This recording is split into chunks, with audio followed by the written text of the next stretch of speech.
Em breve, a União Europeia enfrentará uma decisão muito séria, uma decisão que pode abalar todo o sistema financeiro global.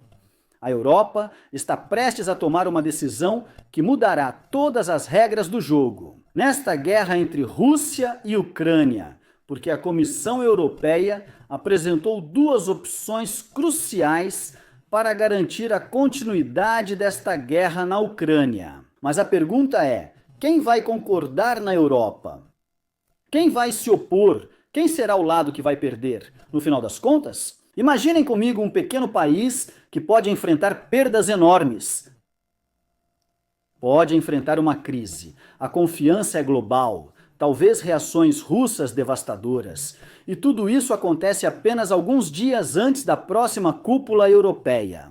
Temos detalhes importantes hoje. Fiquem conosco.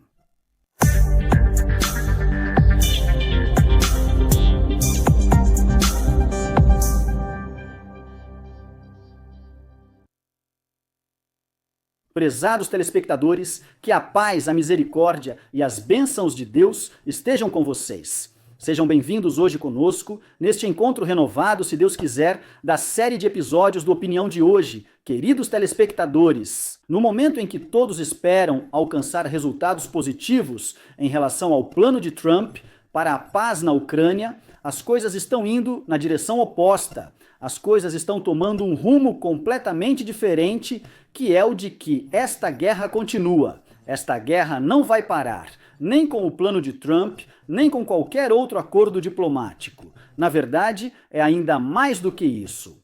Hoje, estamos entrando em novas fases desta guerra. A qualquer momento, o círculo da guerra pode se expandir.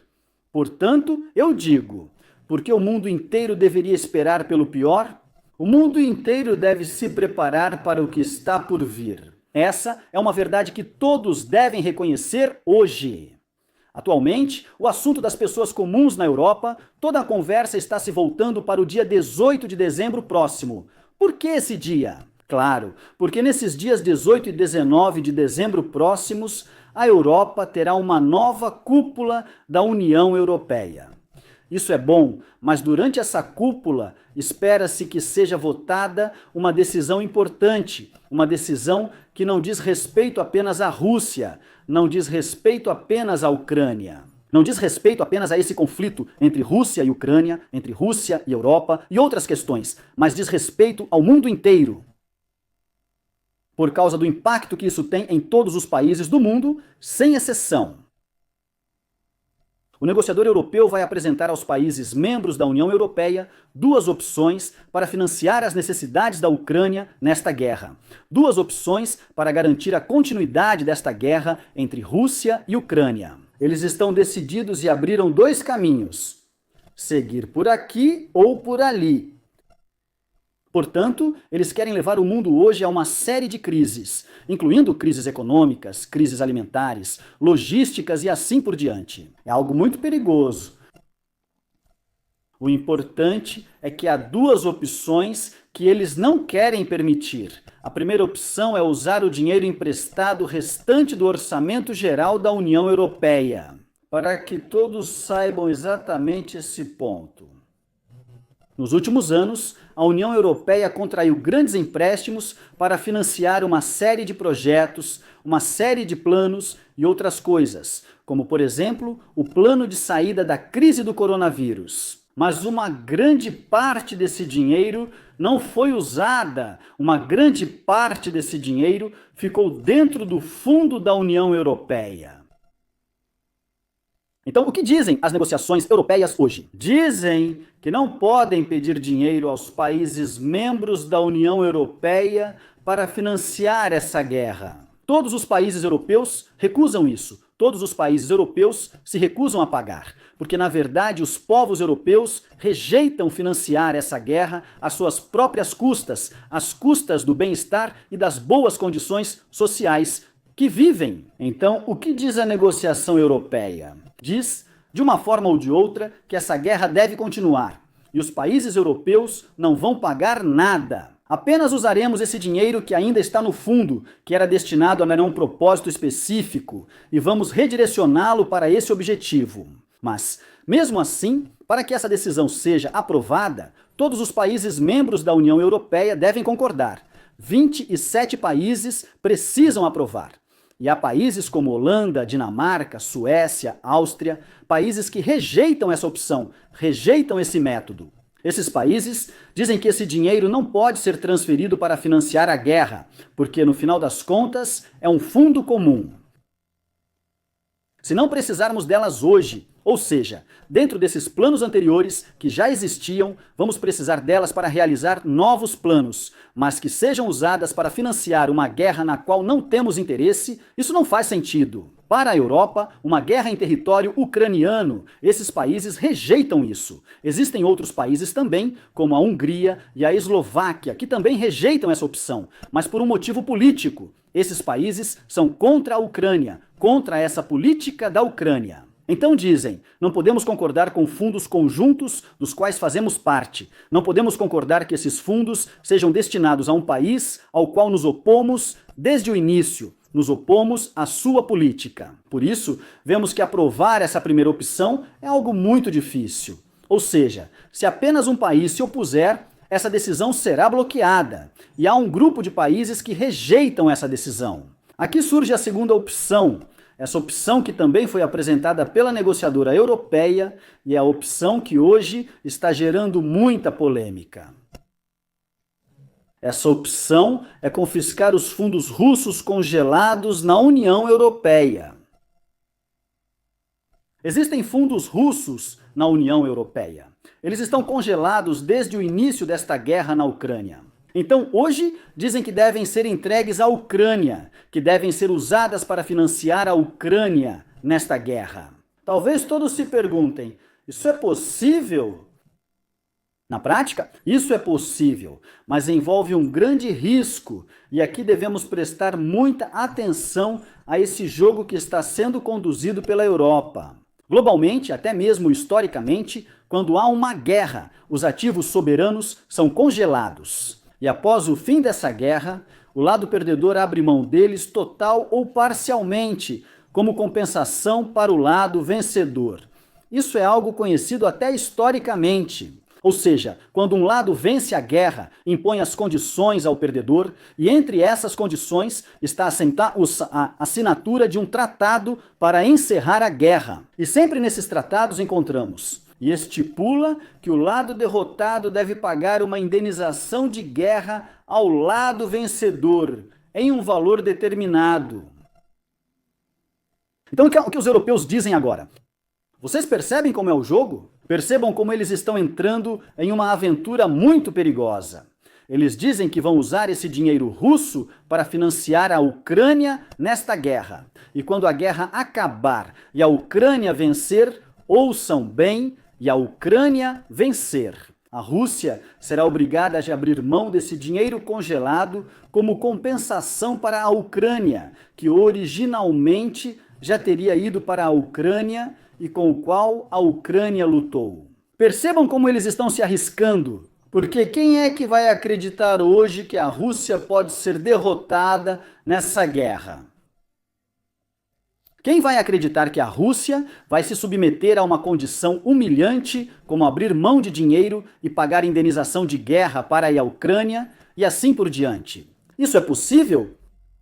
Quer dizer, hoje, se perguntarmos para uma pessoa mais simples, ela vai te dizer que isso é totalmente impossível, não pode acontecer de jeito nenhum, exceto a Rússia, se ela se ver derrotada, vai usar armas nucleares como último recurso. Ela nunca vai permitir ser humilhada, nunca vai aceitar que tais condições sejam impostas a ela. E na verdade, mesmo que deixemos tudo isso de lado, originalmente, isso só pode chegar a esse nível com uma grande guerra mundial. Isso é uma ilusão da diplomacia europeia. Hoje, embaixadores de todos os países da União Europeia se reuniram para discutir, e a decisão final será nos dias 18 e 19 de dezembro, na cúpula europeia. Então, em relação a essa segunda opção, há apenas um país que se opõe fortemente a essa decisão. Esse país é a Bélgica. Todos os políticos, Todos os especialistas e autoridades dentro desse país rejeitam essa opção, rejeitam esse plano. Aqui, a declaração do primeiro-ministro da Bélgica foi muito séria. Ele disse claramente, ele disse que isso seria um roubo, ele chamou de roubo. E ele disse que nem mesmo na Segunda Guerra Mundial esse cenário aconteceu com a Alemanha. E ele também disse, quem acredita hoje que a Rússia vai perder a guerra para a Ucrânia? A Bélgica rejeita esse plano, não vai aprová-lo na próxima cúpula europeia, mas é claro que todos vão se perguntar hoje por que ela está rejeitando. Por que a Bélgica é contrária a essa opção? Há uma série de razões. A primeira delas é que esse dinheiro russo, uma grande parte dele, está hoje em uma instituição financeira belga chamada Euroclear. A Rússia tem dinheiro na União Europeia, esse valor chega a cerca de 210 bilhões de dólares. E uma grande parte dele está nessa instituição belga, chamada Euroclear. Se esse dinheiro russo for roubado e transferido para apoiar a Ucrânia, a Rússia não sabe, mas a União Europeia, a Bélgica e essa instituição sabem. Isso indica que a Rússia responderá à instituição e à Bélgica. E o presidente russo, Putin, alertou repetidamente sobre esse roubo. Ou seja, ele disse que se isso acontecer, se esse roubo acontecer, isso levará à desestabilização do sistema financeiro e da economia global. E reparem bem que ele disse global, o sistema financeiro e a economia global. A Bélgica tem preocupações com essa resposta russa, porque antes de tudo, essa instituição financeira belga, Euroclear, tem 16 bilhões de euros na Rússia. Então, nesse caso, a Rússia também vai confiscar isso. Quem perderá com isso? Quem será impactado por essa operação? Não é a França, não é o Reino Unido, nem a Alemanha, não são esses países que hoje chamam de partido da guerra, mas sim a Bélgica. O dinheiro russo vai para a Ucrânia e Putin vai responder confiscando o dinheiro belga, ou seja, a Bélgica sai perdendo. Esse é o primeiro ponto. Em segundo lugar, a Bélgica também tem fábricas na Rússia, o que significa que a Rússia vai confiscar todas essas fábricas. O terceiro ponto também é que a Bélgica sabe muito bem que, mesmo que todo esse dinheiro seja transferido para a Ucrânia não vai vencer essa guerra. A Bélgica sabe disso muito bem. Isso significa que não haverá condições impostas à Rússia, o que fará com que a Rússia, depois disso, exija seu dinheiro legalmente. Nesse caso, a Bélgica estará em uma verdadeira enrascada, ou seja, terá que devolver esse dinheiro. E prestem bastante atenção, estamos falando de um país pequeno. O produto interno bruto dela mal chega a cerca de 600 bilhões de dólares. Então, como ela poderia devolver 200 ou 150 bilhões de dólares? Isso significa falência para ela. Além disso, a Bélgica tem uma preocupação de perder a confiança de vários países fortes do mundo. A confiança do mundo inteiro. Países da Ásia Central, países do Golfo, Arábia Saudita e assim por diante. Porque isso significa que se houver um acordo sobre o roubo do dinheiro russo, ninguém mais confiará na Bélgica, nem na Europa em geral. Todos os países do mundo vão retirar seu dinheiro de lá, porque vão se perguntar, quem será o próximo? Depois da Rússia? Agora é a Rússia? Quem será o próximo? Quer dizer, ele pode repetir a mesma coisa, o mesmo plano com a Arábia Saudita, ou com os Emirados Árabes, ou com a China? A Arábia Saudita tem fundos no exterior avaliados em 3.200 bilhões de dólares e uma parte importante desse dinheiro está na Bélgica. O importante é que assim eles vão confirmar que a qualquer momento podem provocar uma guerra contra esse país só para roubar seu dinheiro, ou seja, destruí-lo com seu próprio dinheiro. A situação é grave e todos devem prestar atenção hoje.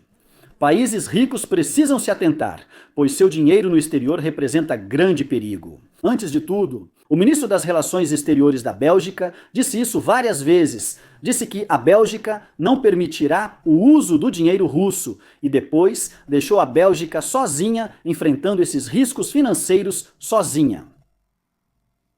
Por isso, houve uma declaração da presidente da Comissão Europeia, Ursula von der Leyen, que disse que o novo plano para confiscar o dinheiro russo, desta vez, trará garantias. Quais são essas garantias? Ou seja, garantias para proteger países e instituições financeiras desses riscos. Ou seja, de qualquer medida de retaliação por parte da Rússia, quer dizer que o plano oferece garantias para a Bélgica. Ou seja, se os fundos belgas forem confiscados na Rússia, a União Europeia irá compensar a Bélgica por eles, caso a Rússia não seja derrotada na guerra. E se ela exigir a devolução de seu dinheiro da Bélgica, a União Europeia vai intervir e também ajudará a Bélgica nisso. Talvez sejam essas as garantias das quais Ursula von der Leyen está falando. Mas apesar dessas garantias, a Bélgica diz hoje que elas precisam estar por escrito. Não podem ser apenas verbais, não podem ser apenas anúncios, não podem ser apenas comunicados de imprensa ou coletivas de imprensa, e assim por diante. Eles dizem que precisam ser por escrito, dizem que a história provou 2 vezes que garantias verbais não são garantias finais. A primeira vez foi com a Grécia, acho que foi na virada de 2008 para 2009, durante a crise econômica grega, quando ninguém acreditava que a União Europeia interviria e apoiaria a Grécia. Por quê? Porque não havia garantia escrita, apenas verbal. E a segunda vez também foi com a Espanha, a crise que a Espanha enfrentou entre 2010 e 2014, a crise imobiliária e tudo mais. Ninguém acreditava que a União Europeia interviria para salvar a Espanha. Por isso, dizem que a mesma coisa vai se repetir hoje com a Bélgica. Sem uma garantia escrita, todos vão fugir da Bélgica. Ninguém vai acreditar que a União Europeia realmente vai apoiar a Bélgica e não vai deixá-la pagar a conta sozinha. Mas, na verdade, mesmo que a garantia seja por escrito, ainda é uma aventura muito arriscada. Porque a Rússia não é o Iraque, a Rússia não é a Líbia, a Rússia não é a Venezuela. Estamos falando de um país nuclear. Estamos falando de um país que realmente provou que se tornou forte militarmente. A Rússia voltou novamente, então até todo mundo sabe que esse plano que querem usar hoje contra a Rússia é realmente um plano bem sucedido. Mas com quem? Com o Iraque e a Líbia? Eles a usaram com sucesso contra o Iraque 2 vezes. A primeira vez foi em 1990, quando confiscaram o dinheiro do Iraque e o transferiram para o Kuwait como compensação pela invasão iraquiana. A segunda vez foi após a queda do regime de Saddam Hussein. Eles também usaram isso contra a Venezuela, transferindo o dinheiro venezuelano para a oposição ao governo de Guaidó. E hoje eles querem usar da mesma forma contra a Rússia, como se a Rússia fosse como esses países fracos militarmente, como se a Rússia fosse um país de papelão ao qual se pode impor esse tipo de coisa. Atualmente, há 2 opções em discussão. A primeira enfrenta oposição de partes europeias, enquanto a segunda é rejeitada pela Bélgica. A negociadora europeia afirma que há garantias para a Bélgica, e a decisão será anunciada em 18 de dezembro, hoje. O mais importante que podemos concluir de tudo isso, de forma concreta, é que ainda estamos muito longe de qualquer acordo para cessar a guerra. Hoje, todos os caminhos levam a mais escalada, mais tensão, a guerra continua e vai continuar até chegar o momento da grande guerra, que talvez seja em 2028, talvez em 2030, talvez antes disso. Ninguém pode determinar exatamente. O importante é que os europeus hoje conseguiram frustrar o plano de paz de Trump. Espero que vocês estejam bem. Novas transformações estão chegando. Queridos espectadores, não se esqueçam de se inscrever, clicar no botão de curtir e até logo. Que a paz esteja com vocês.